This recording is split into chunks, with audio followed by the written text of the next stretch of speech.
So if you have a product or a service, this is how you can earn a passive income online. First, you would create content around your product or service on social media platforms like TikTok, Instagram, Pinterest, Facebook, or any other social media.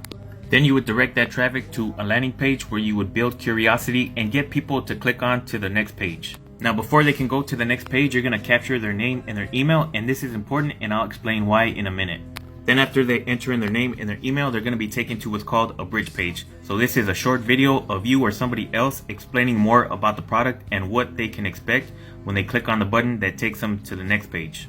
Now once they click on the button, then they're going to be redirected to the sales page where they have the option to buy whatever product or service that you're offering. Now if they do end up purchasing the product, then that's when you make a sale.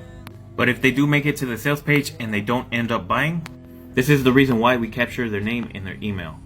So we can send them a series of emails reintroducing them to the product and redirecting them back to the sales page where they have the option to buy it.